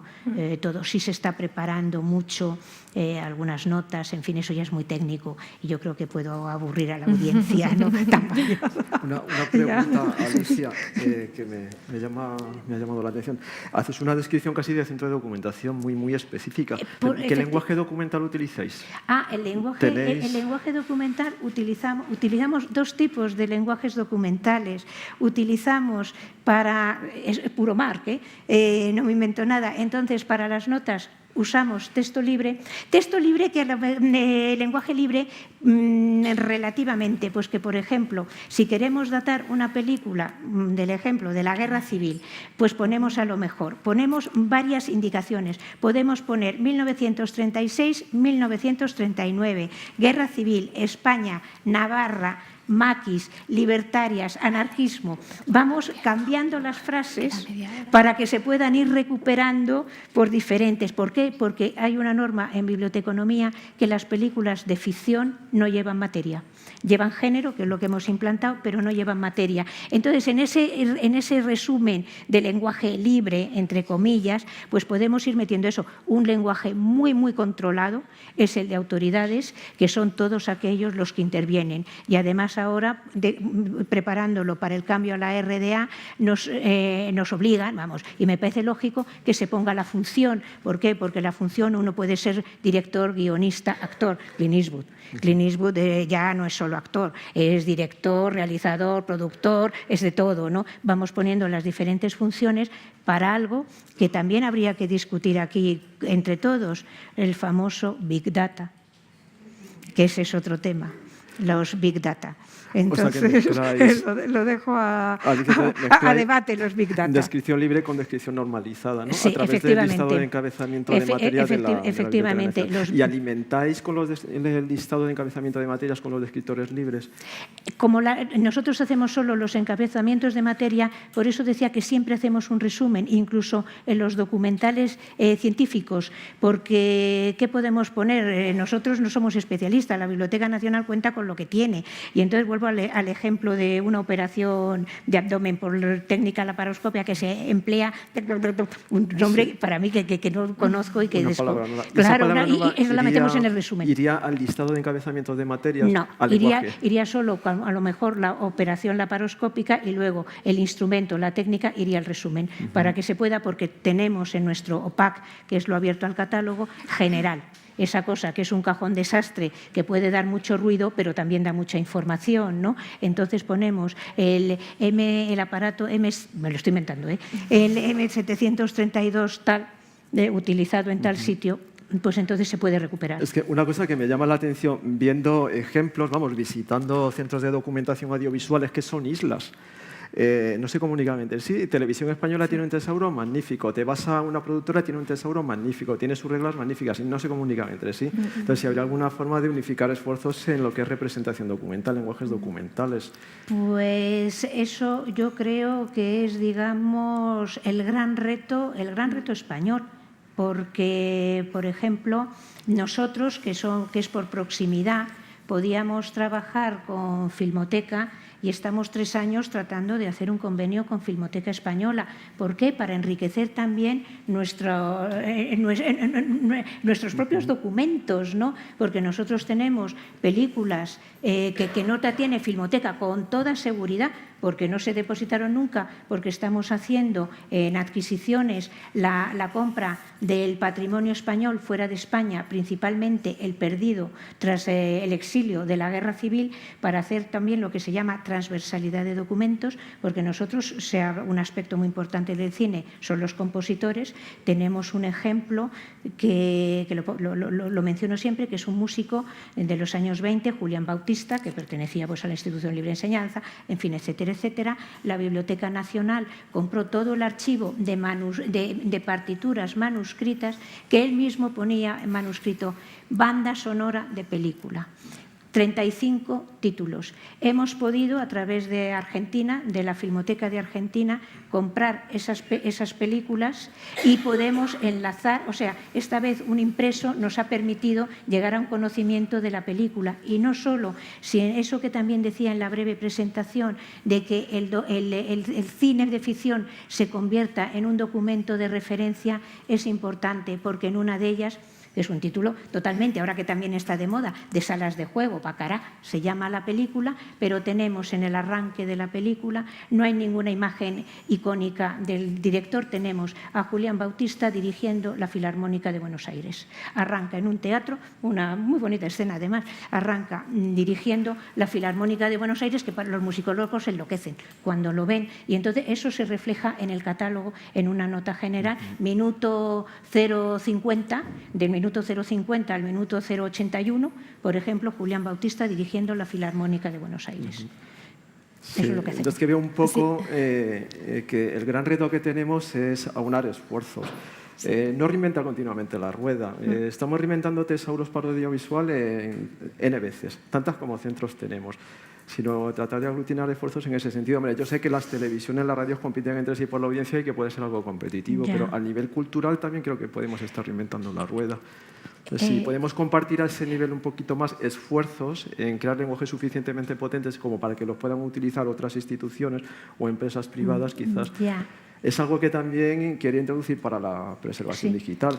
Montar un sistema de preservación digital es caro, es costoso y más en audiovisual, como decía antes. ¿Por qué no hacemos consorcios para montar sistemas online donde podamos ir subiendo nuestros fondos con todas las garantías de preservación digital? Por ejemplo, lo que ha hecho la Universidad de California con el proyecto Merritt. Han generado su sistema de preservación digital online y todas las universidades consorciadas pues pueden hacer la preservación de fondos ahí. Entonces, se colabora económicamente, pero se colabora también a nivel científico en toda la tecnología que hace falta para montar eso. Entonces, creo que estamos un poquito trabajando a modo de islas en nuestro país. Tenemos unos retos, un reto importante que es la colaboración, hacer cosas en común. Sí. Y no es solo el reto español, como decía Alicia, es también en otros países. En el proyecto Claria en Holanda tenemos el mismo problema. Ahí vemos las islas tan bien ilustradas ahora. Es lo mismo, pero entonces la solución en la que hemos pensado es desde 3 aspectos. Uno es aprender a vivir con el caos. No se va a poder normalizar todo. Además, cuando Alicia decía, es al criterio, nosotros no somos especialistas. Eso sucede en todos los ámbitos. El documentalista va, por muchas especialidades que tenga, no va a poder saberlo todo. Entonces, una de las soluciones es precisamente la descentralización, que los investigadores, por ejemplo, historiadores, investigadores especialistas en televisión, en radio, en ciertos dominios, tengan una forma de compartir su conocimiento. Entonces, en la creación de estas infraestructuras digitales, no es solo cómo transmitir datos, pero también cómo involucrar a los usuarios que saben de los temas y cómo hacer que ellos puedan compartir ese conocimiento con los demás. Alguien pudo estar viendo un material e identificar todas estas instancias del Quijote, sí, y luego más adelante alguien las necesitaba y ya están allí. Sí, termina siendo, además, termina siendo como un juego. Yo, fíjate, discrepo contigo, me parece perfecta la colaboración, pero yo discrepo en la elaboración de tesauros. Me parece un esfuerzo ímprobo, costosísimo, porque luego siempre tiene el problema de la actualización. El tesauro siempre va a ir detrás de la ciencia y detrás del uso común de palabras. Entonces, digamos, casi me cuesta mucho lo de elaborar tesauros, sobre todo cuando hay otras herramientas como, vamos, tu frase me ha encantado, lo de convivir con el caos. Entonces, además, sobre todo cuando se habla, de verdad, y sobre todo cuando tenemos cantidad de herramientas de traducciones automáticas, de no sé qué, que puede haber. Entonces, me parece mucho más implementar ese tipo de herramientas, ¿no?, para el conocimiento, que no los tesauros y todo eso, para vivir con el caos y vivir con el multilingüismo también y con un montón de cosas. De hecho, una de las cosas de la RDA que dice es que evitemos las abreviaturas, que los bibliotecarios encriptábamos todo, OLIM, AMPET, y todo eso. ¿Por qué? Porque a la hora de utilizar un recurso, una ficha bibliográfica, un registro bibliográfico, un señor le puede pasar un traductor simultáneo y sabe lo que estamos diciendo. Si empezamos a encriptar la información con abreviatura, hay miles de abreviaturas que coinciden. Entonces, lo único, podemos convivir con un caos, pero un caos mal llevado, en este caso. Un poquito organizado. A mí sí que me gustaría, estáis hablando del perfil del documentalista, que yo lo que digo es, y para que quede un poco claro, en el mundo de medios de comunicación hay que adaptarse. Entonces, por un lado, en el mundo del cine, el documentalista trabaja a veces en producciones que no son grandes o son más pequeñitas, tiene que asumir funciones que a lo mejor tenía que hacer producción, pero las tiene que hacer el documentalista por cuestiones económicas, pues cuestiones también para hacerse valer. Y en el mundo de la tele ocurre lo mismo, es decir, no solamente nos está pasando a los documentalistas, ahora los periodistas tienen que es otro tema, ¿no?, pero bueno, refleja esto que quería comentar, el tema del periodismo móvil. Ahora se está formando también a los periodistas, algunos son reticentes a esto, ¿no?, pero hay que adaptarse.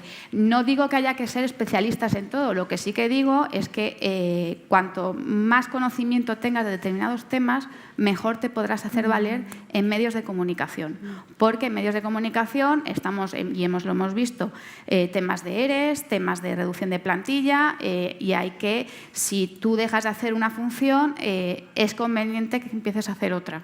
Y por cuestión el tema de la ingeniería informática, el tema de la indización automática, la descripción de las imágenes, los documentalistas nos tenemos que poner a trabajar con las empresas. Que esto es otro tema, ¿no? Y claro, los que llevamos mucho tiempo en estos temas ya vemos a veces que nos encontramos, por ejemplo, con bases de datos que nos dan hechas, ¿no? Y dice, ¿y esto cómo han hecho esto? No, es que no había ningún documentalista en la elaboración de la base de datos o en el flujo de trabajo, ¿no? Pues tenemos que trabajar con ellos, ¿no? Y hay que también no ser igual de especialistas que ellos, pero que sí entender también cierto lenguaje por parte de las empresas. empresas, ¿no? y hacernos valer en ese sentido. De hecho, creo que no sé si en la universidad en Zamora hay un programa ya de documentación y de ingeniería que se está formando a los documentalistas en esto. El INA tiene un curso en Francia donde la primera parte está todo referido a la preservación y a la digitalización y dan formación específica en temas de ingeniería informática, nos guste o no. No, yo no soy, no, a mí no me gusta especialmente, ¿no? Pero es así, ¿no? Y hay que adaptarse y hay que, quizás no es lo mismo en centros de documentación que en una biblioteca que en el caso de medios, que nos encontramos con que, bueno, que va mucho más deprisa, que ahí también se mira bueno, los costes del personal y bueno, que también a las empresas les interesa reducir costes en ese sentido. Sí. Una pregunta te iba a hacer. Bueno, lo que trabajáis en televisión, que es muy diferente a cómo trabajamos en biblioteca. Obviamente, digamos, en la mesa anterior, que felicito a todos, se hablaba de una cosa muy importante, que había que la Filmoteca de Cataluña es una institución pública, que es con dinero público y que, digamos, tiene un código deontológico muy establecido, más o menos establecido. Pero el riesgo de todas estas herramientas, de todos estos instrumentos, tú más o menos lo has dicho, que se corre el riesgo de la palabra, la privatización. Y entonces ahí, ante la abundancia de información que hay, podemos estar totalmente manipulados por el sesgo que puede hacer de esa avalancha de información, de solo recurrir, indizar determinados aspectos y totalmente canalizar. Y de hecho se está viendo, se está diciendo, pero no claramente, cómo se están manipulando de alguna forma las elecciones y demás. Y ahí son desde las empresas de encuestas, por eso va principalmente a los medios de comunicación. Nosotros nos quedamos ahí al margen, pero que ese es un tema también muy importante, cómo está cambiando y cómo pensáis, digamos, abordar todo eso. Nosotros, bueno, brevemente, Vale, sí. el tema de la documentación, el tema de la manipulación y más, en tele no nos ha afectado hasta ahora. Quiero decir, parece que siempre estamos apartados, una cosa es la redacción, otra cosa es documentación, ¿no? La parte de selección nos llega lo que nos llega, ¿no? Y no los criterios editoriales que puede haber por parte de la dirección de los informativos, no solamente en Televisión Española, en otras televisiones. Mi experiencia nunca ha sido que nos haya afectado, ¿no? Que estamos al margen para lo bueno y para lo malo de todo ese tipo de cosas. Sí, porque una imagen, y tú lo sabes muy bien, es muy fácil de manipular también. Entonces, te puede dirigir desde poner una luz, una sombra o poner un plano u otro.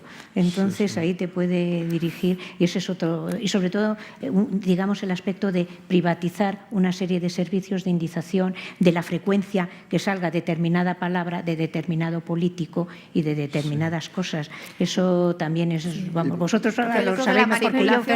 La manipulación se hace de otra forma, no bueno, pero que esa hay otra, ¿no? Hay otros trucos y otras formas más sutiles. Pero hay un riesgo, ya segundo, donde el documentalista tiene mucha relevancia, que es la mala identificación. Contenido audiovisual y gráfico mal identificado es un riesgo tremendo para un medio, para una televisión, para prensa, lo que sea. Y ahí tiene una labor muy importante que hacer el documentalista. Pero eso ya es una parte labor profesional, ¿no? Claro. El conocimiento, eso nos ha pasado, por ejemplo, con imágenes históricas que hemos ido recuperando y que hay una parte de investigación, ¿no? de saber quién aparece en la imagen y a veces se cometen errores, claro, pero afortunadamente nuestros errores no son como los de los médicos, ¿no? En ese sentido. Pero hay un la error imagen del medio queda en entredicho cuando hay ese tipo de errores. Sí, claro. Por eso sí. el social tagging tiene cierto riesgo en... Sí, pero eso nosotros lo que yo creo, por lo que yo conozco en las televisiones esto no está implementado. No quiero interrumpir el debate porque creo que está muy animado y hay mucho de lo que seguir hablando, pero sí quiero dejar un poco de tiempo para el público para que tenga la posibilidad de preguntar también. Sí. Sé que Liliana quería decir algo, pero vamos a ver porque creo que sí que hay preguntas y sería una pena también que no puedan intervenir. Primero, es que sí. Vale. Bueno, primero ella. También por aquí está Esteban. No quiero micrófono porque es una pregunta elemental. Cuantos menos la oigan, mejor. No. La pregunta elemental era, volviendo atrás a propósito de Alicia, era ¿cuál es la diferencia para buscar entre género y materia? Pues el género, sí, la materia pues es de lo que trata estrictamente un documento. Pues puede ser desde la descripción de un pueblo, de Elche, del misterio de Elche, puede ser la biografía de Cervantes, y en cambio el género es una biografía, una obra dramática, una comedia, una tragedia, un drama, un documental. Esa es la diferencia entre materia y género. Por mi gramática, género, gramática. Entonces me costaba. Gracias. Nada. Bueno, me viene muy bien la intervención también de esta persona, de Mercedes, porque a ver, lo que quería comentar también era un poco que los documentalistas tenemos un trabajo y unas capacidades que han quedado claras, yo creo, en esta mesa, más a lo mejor que en la otra, porque en cada una vamos hablando de una temática. Pero me ha interesado mucho algo que hablaremos también después, que es el tema de los usuarios, ¿no? En el sentido de que ya se están ocupando también de darnos etiquetas, que yo las llamaba folcosonomías, tú me parece, Liliana, que has dicho populares, etiquetas populares.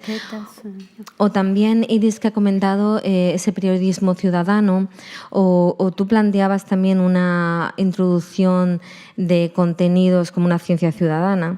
Entonces, ahora está tomando mucha importancia el usuario, en este caso, y yo creo que también queda claro que no todo nuestro lenguaje normalizado, que tú planteabas, Jesús, como a lo mejor llegar a esa normalización, yo estoy casi más por no normalizarlo, porque me doy cuenta que el lenguaje natural es el que llega al usuario.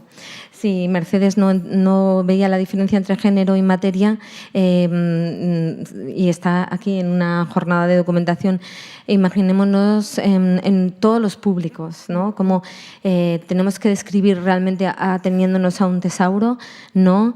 Este lenguaje natural no sería el que realmente deberíamos utilizar para llegar justamente a los usuarios. Y luego había otra cosa así que comentar, pero bueno, también con esto me valdría. Comente un poco, sí, por la pregunta de Mercedes también. Hay investigadores que se dedican a analizar los géneros cinematográficos y por qué tendrían que aceptar los géneros que nosotros documentalistas le asignamos a una película. Por lo general, incluso en las reglas anteriormente se decía asigna solo 1 o 2 y pueden haber 10 o más para una sola película. Entonces, yo también soy partidaria de, si no tiene que ser lo uno o lo otro, sino cómo hacer que estas dos fuentes de descripción puedan convivir simultáneamente. Pues, permitirle a los investigadores de dominio, historiadores culturales de televisión, que también puedan añadir etiquetas a estos contenidos. Lo que veo es que yo estoy de acuerdo, hay que aprovechar el esfuerzo que pueden hacer los usuarios, ir al social tagging en la medida de lo posible o evitar el tremendo coste de construir un tesauro. Lo que pasa es que pienso que, al menos en entornos profesionales donde se requiere mucha agilidad en la recuperación, hay que dar un poquito de técnica documental. Por ejemplo, las personas tienden a describir las imágenes de la manera más específica, tienden a describir los iconos, pues elecciones, pero los conceptos más generales que hay por encima de esos conceptos más específicos no los tienden a poner. Entonces, cuando alguien va a buscar por esos conceptos más generales, no se recuperan los contenidos. Entonces, algo de técnica documental tiene que haber. ¿Qué es humana? Vale. ¿Que la humana cuesta mucho y hay que ir al automatizado? Vale, pero al menos necesito una máquina que me coja los conceptos más específicos y sea capaz de asignar esos conceptos más generales. Si yo voy a describir la imagen, una secuencia de la playa del Sardinero en Santander y no soy profesional, no me voy a preocupar por lo que hay encima de la playa del Sardinero, pues que es Cantabria, que es Santander, que es Europa, que lo que sea. Pero claro, si yo voy a buscar playas en la costa cantábrica o playas en España o playas en Europa, pues a lo mejor no voy a poner todas las playas, pongo Europa, playas. Entonces, algo de técnica documental hay que aplicar ahí. Que no lo haces a través de tesauros porque es muy costoso. Como muy bien decía Alicia, es que tienes que alimentar cada imagen que indizas, tienes que alimentar el tesauro, ¿vale? Pero por lo menos algo de profesionalidad que pueda poner esos conceptos que no parecen explícitos y que luego se van a utilizar en las búsquedas. Bueno, una cosa. Hemos dicho que la Biblioteca Nacional trabaja con un lenguaje normalizado y un lenguaje libre. En los géneros está totalmente normalizado porque a lo mejor para poner un drama cinematográfico tenemos 5 acepciones que el usuario lo puede buscar por cualquiera y siempre le va a remitir a una que es la que hemos dado por aceptada. O sea, hay un lenguaje controlado o con las películas de romano, películas peplum. Hay una variedad muy grande que nos va a remitir a un único término, pero con todas las posibilidades. O sea, eso sí. Mi experiencia es que yo soy partidaria de lenguaje libre y lenguaje controlado. A la hora de buscar en audiovisual, el lenguaje controlado te ayuda, en el caso, mi experiencia es que ayuda a encontrar quizá los mejores documentos de un tema, pero para buscar planos específicos hay que tirar por lenguaje libre. También es verdad que estamos asistiendo a que cada vez en televisión nos llegan más y más imágenes a diario, un gran volumen de imágenes. Entonces, no podemos indizar todo. Estas imágenes que están en los servidores de producción, quizá 10, 15 días a los que tienen acceso los periodistas, pues hay que buscar muchas veces por lenguaje libre. Los periodistas rara vez, pueden acceder a la base de datos, pero no suelen buscar por tesauro. En los archivos de producción, en los que acceden los periodistas a la hora de trabajar y a los que accedemos nosotros, tenemos que hacer muchas veces las búsquedas en lenguaje libre, ¿no? Otra cosa luego es que son materiales que pasan del archivo de producción al archivo profundo o definitivo, pues bueno, habrá que seleccionar e indizar los más interesantes. Pero vamos, mi experiencia es las dos cosas siempre que sea posible. Había otra pregunta, ¿verdad? ¿El micrófono está por aquí? No, es una pregunta muy concreta para Alicia por la alusión que antes hacías al tema de los DVDs y al mayor videoclub de España. Yo tengo una duda existencial que he escuchado todas las versiones posibles y me gustaría que me aclarases. Es decir, nosotros nos planteamos en algún momento, es decir, desde el momento en que la Filmoteca de Cataluña es el depósito obligatorio de las producciones cinematográficas, ¿por qué no lo es de las producciones videográficas? Volviendo al tema de las islas. Esto está en Cataluña adjudicado, lo que tiene el sello del Instituto a la Biblioteca de Cataluña, ¿verdad? A la Biblioteca de Cataluña. Sí. Claro, entonces yo dije, si lo trasladamos, el riesgo es que yo me voy a comer todos los documentales sobre el cultivo del champiñón en el Bajo Llobregat y la vida sexual de las hormigas en el Pirineo. Sí. Con lo cual dije, mejor lo dejamos así. Pero aún y así, nosotros tenemos DVDs. La pregunta es, de la misma manera que nosotros tenemos el servicio de préstamo de libros, hay un préstamo de DVDs, hasta ahí entiendo que no hay problema ni competencia alguna con los videoclubs comerciales, no. Pero hay otra duda, que ahí es donde he escuchado todas las versiones, que es, ¿se puede dejar una copia de este DVD o hay que dejar el DVD original? No, esto estamos siempre constreñidos pues por los temas de gestión de derechos. En muchos debates, incluso a nivel internacional, hay un debate diciendo que uno de los graves problemas que tiene España sobre lo constreñidos que estamos con los derechos es que son entidades privadas, que si hubiera sido a lo mejor una pública se hubiera abierto mucho más las posibilidades y no nos perseguirían como... Bueno, es que te da miedo, ¿no? Decir, uy, yo iba a poner un ejemplo y tuve pesadilla por la noche. Digo, horror, me van a perseguir los de GEDA, los de las GAI, los de un montón más de gestión, ¿no? De entidades de gestión.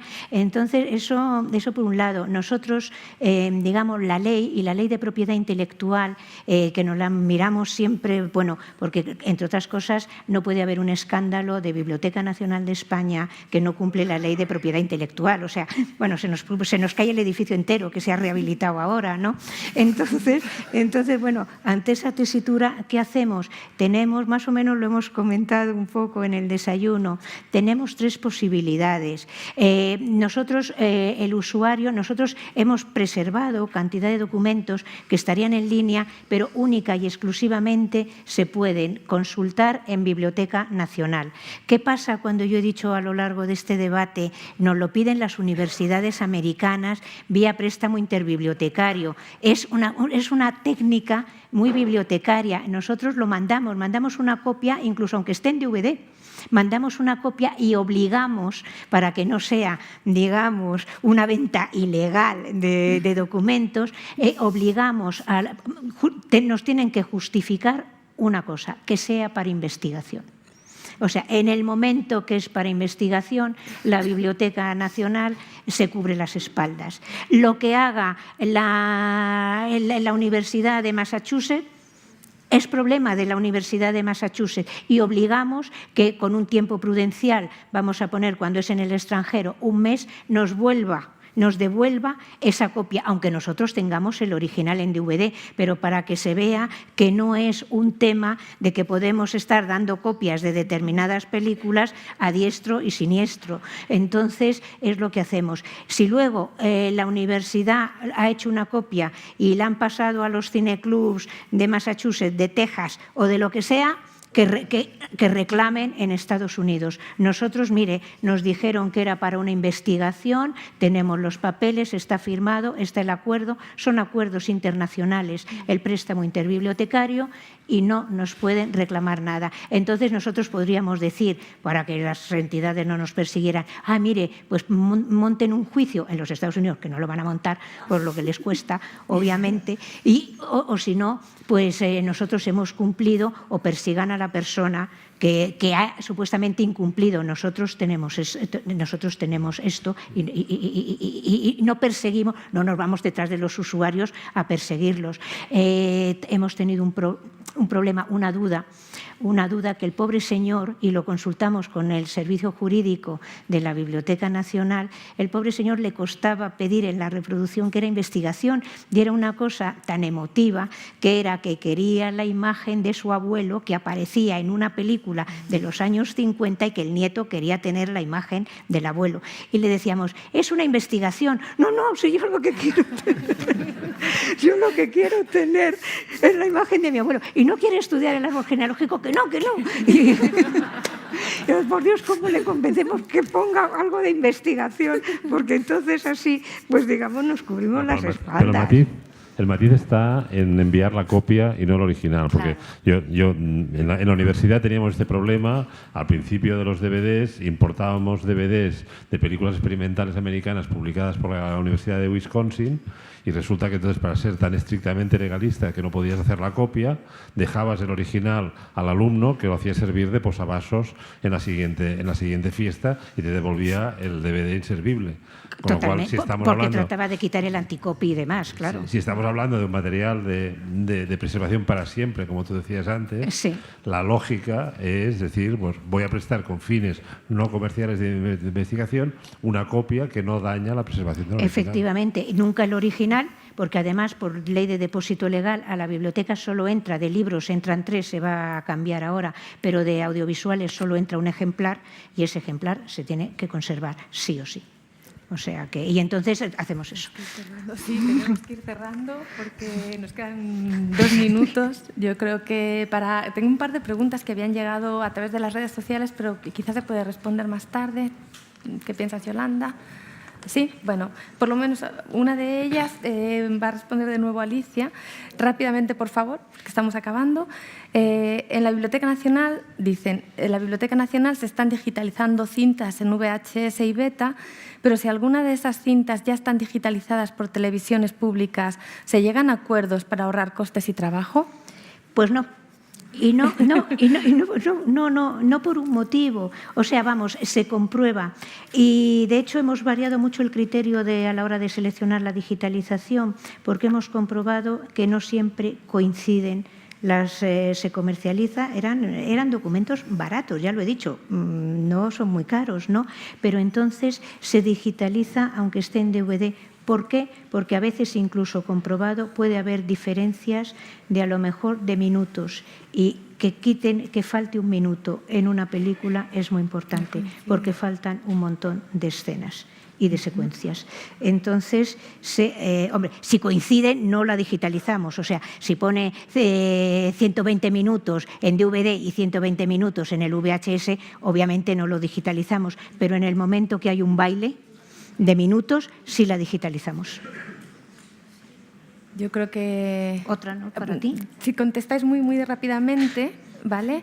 Han escrito desde el Festival de Cine Africano de Tarifa y Tánger, donde dicen que disponen de un archivo fílmico único de 950 películas africanas con subtítulos en español. Y dicen, ¿qué fondos o ayudas nos sugieren para preservar este material y difundirlo a través de plataformas digitales? No sé quién puede responder a esto. O quizá a lo mejor alguien que asistió.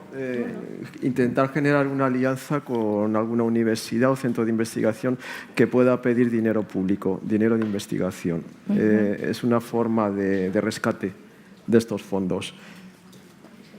Tratar de consorciarse con alguna universidad pública, unidad o institución que pueda optar a fondos de investigación y generar el proyecto como proyecto de investigación. De acuerdo. Pues muchísimas gracias a los asistentes y a los ponentes, a Jesús, a Alicia, a Liliana y a Iris. Ha sido interesantísimo estar con vosotros. Y bueno, la jornada continúa después de comer. Nos vemos dentro de un rato. Gracias a todos.